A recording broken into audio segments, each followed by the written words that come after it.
Estamos no segundo semestre, mês de agosto, e é impressionante a velocidade do tempo. É o mesmo tempo, sabia? Nós já falamos aqui num programa de uma outra pauta sobre... É o mesmo tempo de 1200 para 2014. Nosso assunto hoje é sobre vinho, que é secular. Não é secular, é milenar. É impressionante, vários romances e até mesmo na Bíblia, a existência do vinho.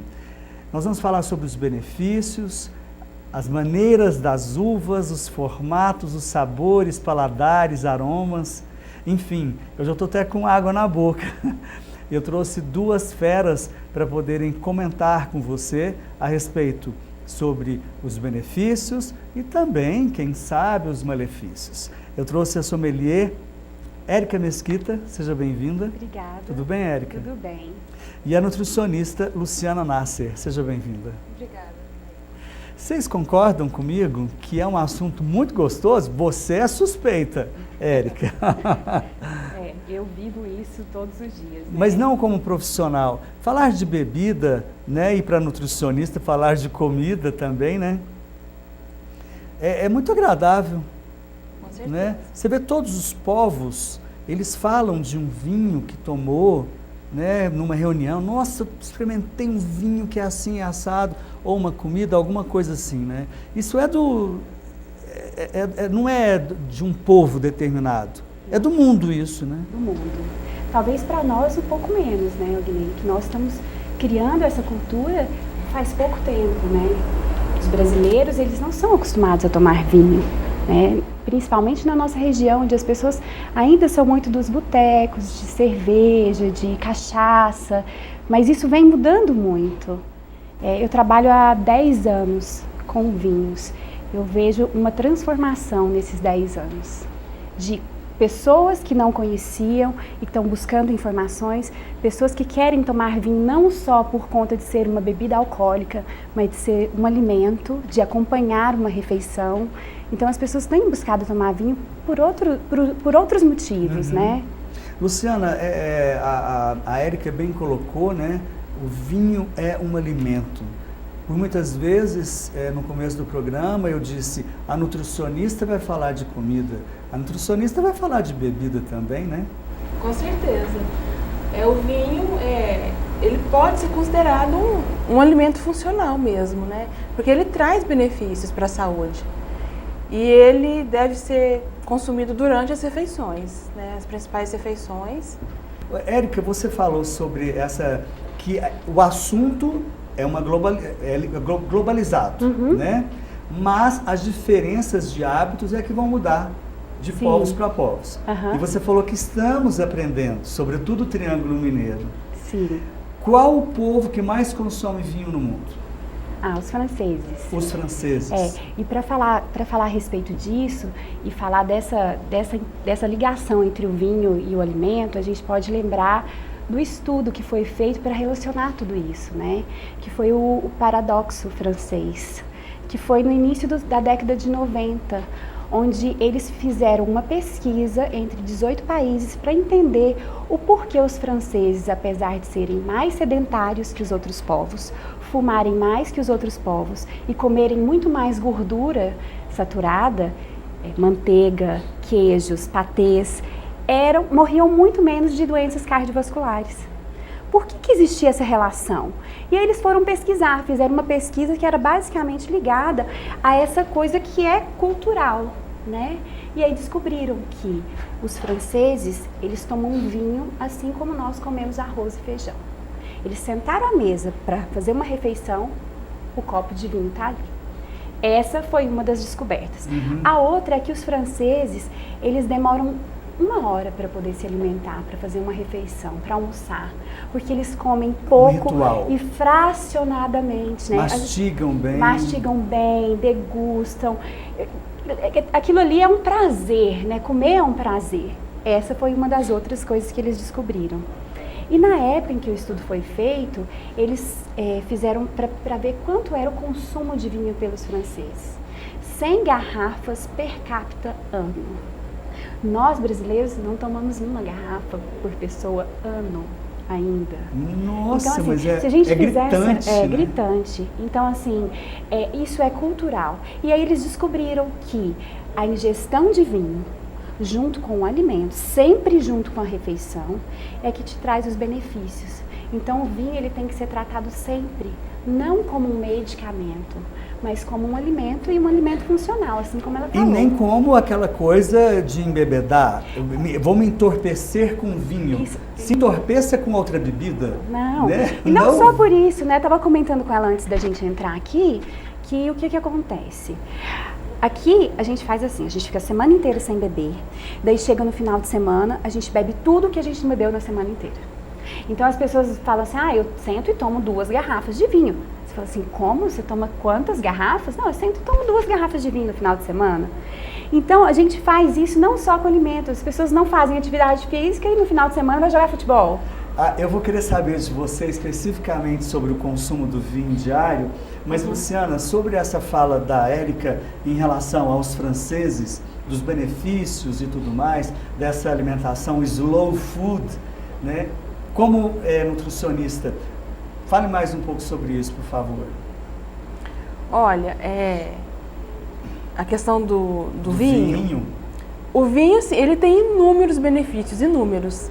Ele protege o coração, né, contra a formação de placas de gordura.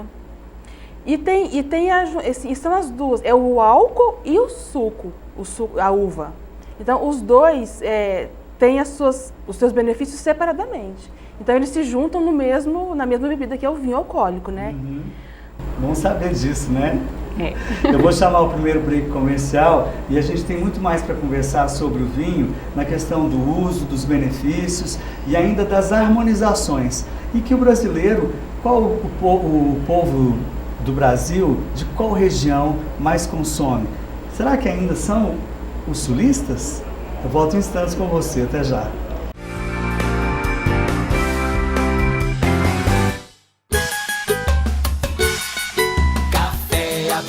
Do Brasil, Cajubá é a melhor opção. A toda hora, em qualquer lugar, Cajubá é a minha paixão. Rende muito mais, o melhor sabor. Aqui tem qualidade com muita tradição. Café tem que ser Cajubá. Esse eu não troco não. Café tem que ser Cajubá.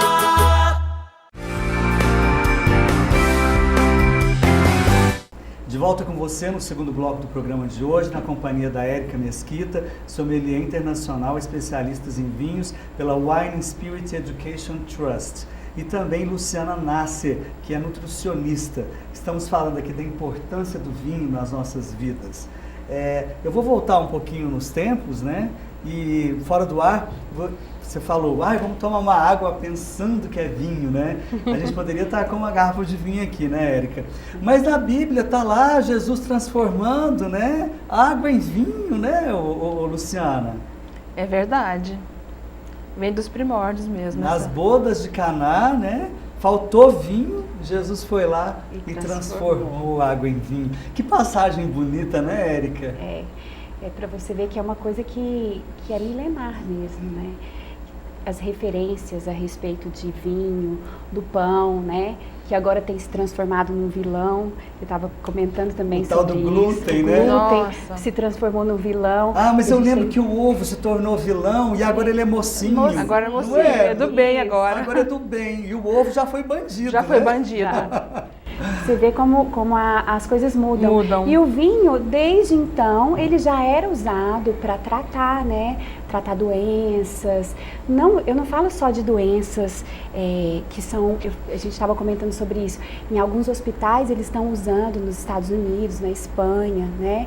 Eles estão na Inglaterra, usando vinho para pacientes internados no hospital. Ele tem direito a tomar uma taça de vinho. Porque não só por ser um alimento funcional, mas também porque melhora a aceitação do paciente com relação ao tratamento. Autoestima, ele melhora, ele se sente mais né, trata também a cabeça. Não tem coisa melhor que sentar com um amigo e tomar uma taça de vinho. Muito bom. Uma né? sensação de bem-estar. Fala sobre isso que a Érica disse em relação a uma taça de vinho.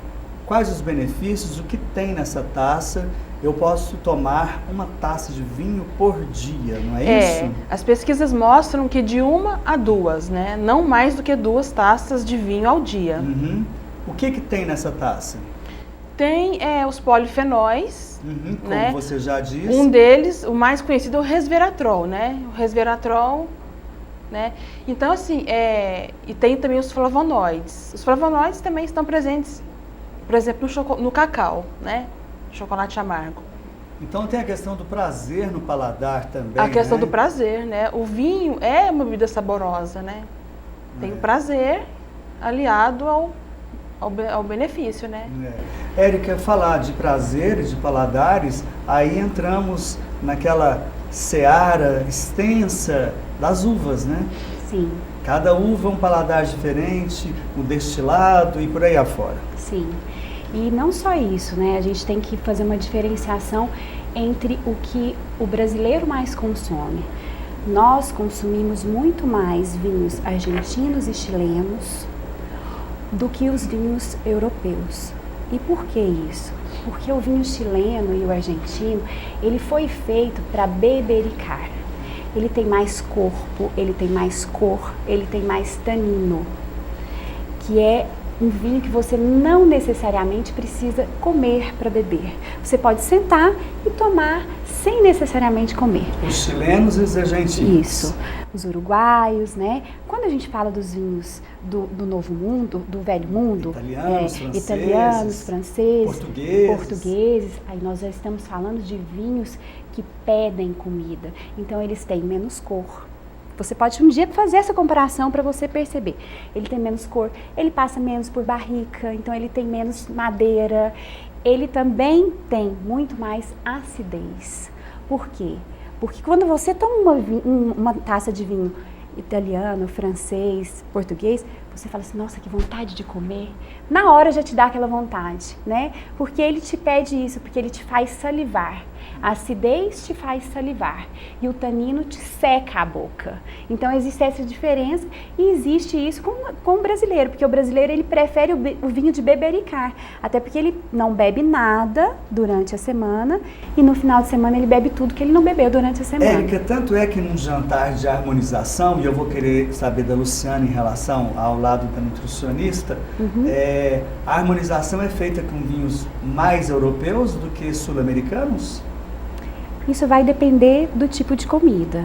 Quando a gente fala, por exemplo, de uma massa com molho de tomate, né? A gente pensa em acidez, Itália. Eu pensei em Itália, né? E acidez. Não, você pensa em acidez, porque o tomate tem acidez. E aí você vai precisar de um vinho que tenha acidez. Quando você fala de um pedaço de carne que tenha mais gordura, daí você acaba pensando num Malbec argentino, num Cabernet Sauvignon chileno, num Taná uruguai. Né? É isso. Eles dançam até um tango. Então, assim, para cada refeição existem as harmonizações clássicas. Mas eu falo que a harmonização é uma coisa super complicada, porque gosto é muito pessoal. O que é bom para mim, talvez não seja bom para você. É verdade. Né? Então, eu acho que as harmonizações, elas devem ser levadas em consideração o gosto pessoal. Porque vinho bom é aquele que a gente gosta, independente de qual seja esse vinho. Olha, tem vários filmes de vinhos bem interessantes e todos assim, não na questão teórica, né, de uma aula, porque senão a gente vai ligar para a Érica e é melhor ouvi-la, que vai ser muito melhor, que você vai aprender muito mais. Mas sempre no filme, o vinho ele vem com uma música, ele vem com um romantismo e você acaba aprendendo sobre as uvas também. E a nossa dica é Sideways. E eu volto em instantes com você. Até já. Hold the glass up and examine the wine against the light. You're looking for color and clarity. Now, stick your nose in it. Maybe some strawberry. Oh, there's just a flutter of like a nutty Edam cheese. When do we drink it? Now. Are you chewing gum? No. Spit it out. Please don't open it. Jack! Get married on Saturday. Here's my last week of freedom. We're gonna play some golf, eat some great food, and we're gonna send you off in style. It's gonna be great. miles. These girls want to party with us. If they want to drink Merlot, we're drinking Merlot. No, if anybody orders Merlot, I'm leaving. I am not drinking any Merlot! Why don't we go back to my place? Yeah. Tonight we are celebrating Miles' book deal. What rehearsal dinner?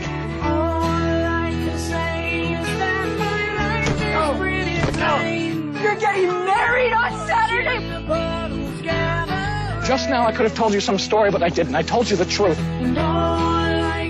I spent 3 years trying to extricate myself from a relationship that was full of deception. I am not Jack.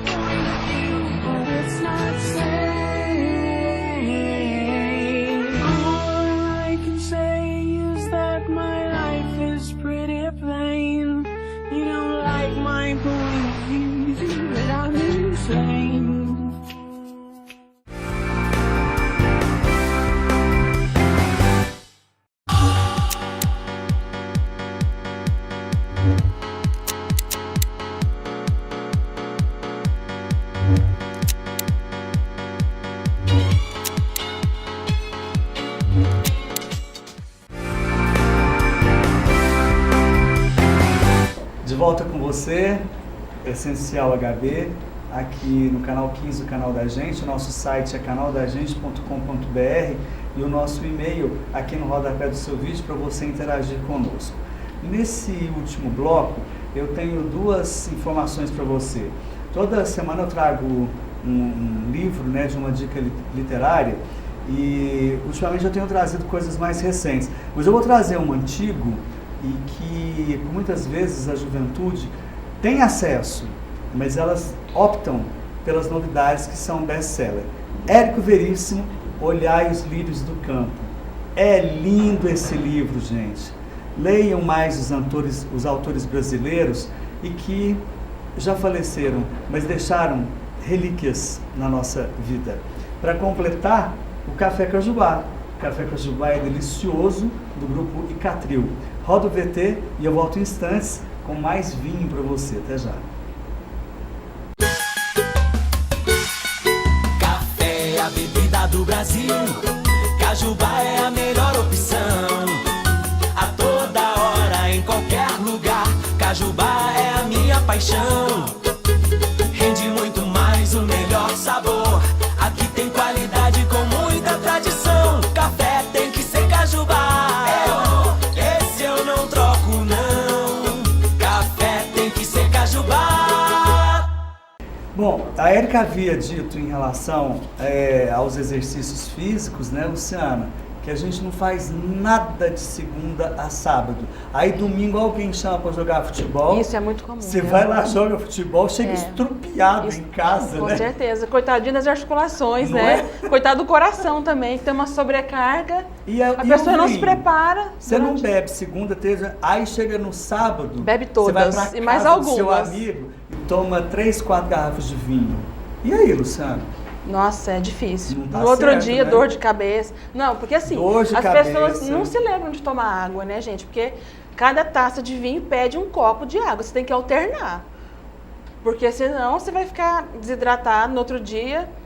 Porque o álcool, ele aumenta a diurese, né? Então você tem que se hidratar para não ter ressaca. O álcool te desidrata normalmente? Ele né? aumenta a diurese, né? E aí eu tenho que botar água pra Você dentro, tem que repor. né? Então, cada taça é um copo de água. Érica, sobre isso que a gente está comentando, eu havia dito num bloco anterior aí em relação ao consumo do vinho no Brasil e a gente não respondeu, né? O sulista continua sendo o povo que mais bebe no Brasil? Sim, ainda continua. Mais bebe vinho. Às vezes Mais alguém bebe ligou vinho. na televisão agora, o sulista é um bêbado. É, um né? bêbado. Não. Não, e na verdade, eles não bebem, não é o vinho fino de mesa, né? Esse vinho que a gente, feito com uva francesa, Cabernet Sauvignon, aquele Cabernet da casa. É o vinho colonial. O vinho mais consumido no Rio Grande do Sul ainda é os vinhos feitos pelos colonos. Bem Meu pai adocicado. faz, eu tomo esse vinho, meu tio.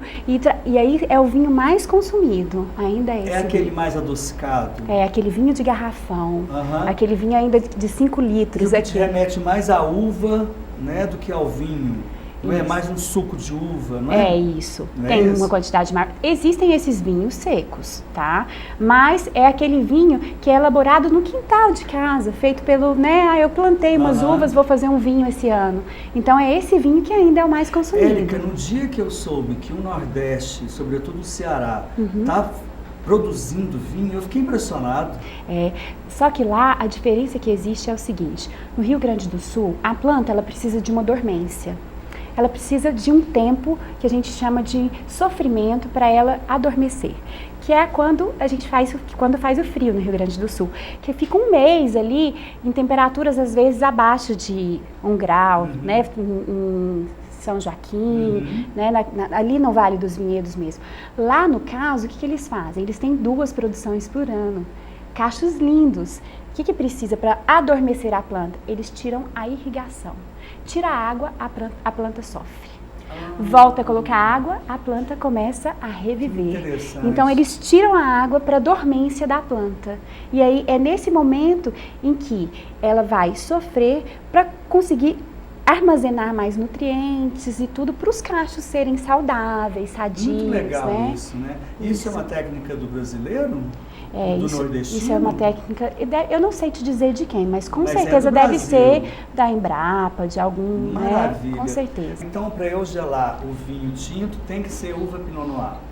Eu não Não. posso gelar um Malbec? Não posso Na gelar nossa região, qualquer vinho que vá para a mesa do consumidor, ela tem que ir necessariamente com balde de gelo. Eu vejo muita gente fazer assim, é tinto, tem que ficar fora do balde. Fora do balde lá na Europa, né? Que onde a temperatura é uma temperatura amena. O vinho tem que ser servido tinto a 18 graus no máximo para uma Cabernet Sauvignon. Se você pega um vinho da adega que está a 18 graus e coloca numa mesa onde a gente está numa temperatura de 30 graus, ele vai ficar a 30 graus. Então, o ideal é que você coloque essa garrafa resfrie sobre o gelo, o tinto, né? Aham. Um Cabernet Sauvignon que você não coloque ele dentro do gelo, mas Entendi. coloque ali para ele manter uma temperatura. Isso E o seria vinho ideal. tinto tem que respirar, o branco não. Não, o vinho tinto tem que respirar um vinho que você guardou por muito tempo, né? Um Brunello de Montalcino. E eu tenho Quando que a gente abri-lo, fala de deixá-lo é, aberto para depois servir. Isso, você tem que decantá-lo, esperar ele dar uma respirada. Por que isso? Porque os vinhos que você guarda por muito tempo, que é aquele vinho mais caro, que você compra e às vezes você não vou esperar uma ocasião para poder abrir. Especial. Esse vinho, ele merece ser decantado, porque quando você abre ele ainda está fechado, aquele vinho que não tem aroma, às vezes você sente aroma e fala, nossa, que vinho com aroma ruim, né? Aham. E depois de algum tempo, ele vai se abrindo e se transformando em outro Muito vinho. legal isso. Olha, eu ficar com a Érica aqui, gente, tem que ter vinho. Né? Eu saí com ela na noite, a gente vai falar de vinho até amanhecer. Mas antes, eu queria saber da Luciana, para a gente terminar, em relação à vinhoterapia, né? Que é muito conhecido hoje em dia no mundo inteiro, né? Máscaras, banheiras de vinho, né? E tudo mais. Para pele, né?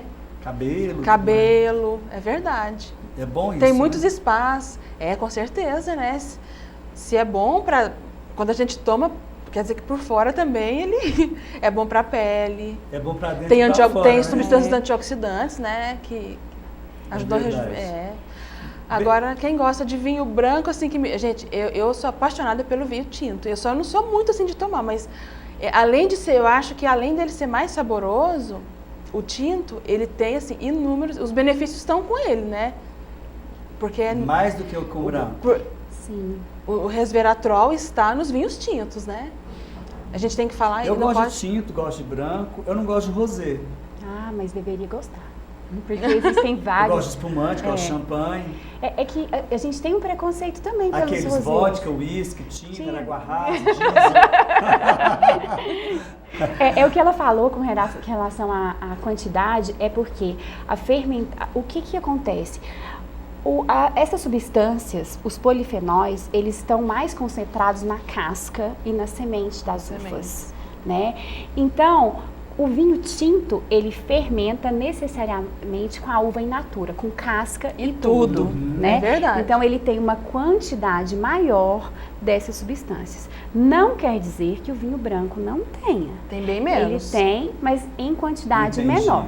Se uma pessoa está bebendo só por conta da saúde, é melhor que ela faça opção por um tinto. Eu ia te perguntar, então, que a Luciana deu a entender isso, né? Se for para optar no momento de saúde, opte pelo tinto. Pelo tinto. Sim, né? Principalmente o da uva Taná, um Cabernet Sauvignon, uma Petit Verdot, porque são uvas que têm uma coloração mais encorpada, mais escura. Quanto mais escuro for o vinho, mais polifenóis ele tem. A gente podia ficar aqui o dia inteiro falando de vinho, mas a produção já falou que o nosso tempo acabou e a gente tem que terminar. E eu já estou com água na boca para chegar em casa e abrir um vinho. E vocês? A Luciana não bebe? Hoje você vai beber, hoje eu vou Luciana. tomar, hoje estou me dando vontade. E tem uma garrafa lá em aqui, casa. Né, e tem uma garrafa. Na sua casa não tem vinho? Eu falo que agora eu já tô só bebendo profissionalmente. Érica, muito obrigado. Obrigado, Luciana. Eu que agradeço, Guilherme. E eu quero uma frase de efeito de vocês para a gente dar um recado final para o telespectador. Luciana Nasser. Eu acho que as pessoas podem aumentar o consumo de vinho, sim. Inclusive eu tenho que aumentar um pouquinho o consumo de vinho, passar a consumir pelo menos umas 3 vezes por semana, uma tacinha por dia, né? Uma tacinha, eu acho que vale a pena. Obrigado, Luciana. Érica Mesquita, muito obrigado. Assim, de supetão, uma frase de efeito, eu não saberia dizer, mas eu penso que o que vale é a gente desglamorizar o vinho, sabe? Essa coisa de achar que vinho é só pro rico, que tem que ter a melhor taça, que tem que ser uma taça de cristal e não pode, né? Desglamorizar. Por quê? Porque vinho é para todo mundo que queira beber. Existem vinhos de 10, existem vinhos de 15 mil reais. Você 10 diz reais isso e 15 para mil. torná-lo mais Acessível, de fácil acesso. né? De fácil acesso, né? Então eu acho que isso fica como uma ocasião para quem dica. Queira começar, comece pelos demi-sec, né? Mas comecem. Tá certo. Tá? Mais uma vez, obrigado, Érica. E a você, obrigado pela audiência, sempre contando com a sua colaboração através do nosso e-mail. A sua interação é de suma importância para nós, do Canal 15, o canal da gente. Obrigado pela audiência e até semana que vem.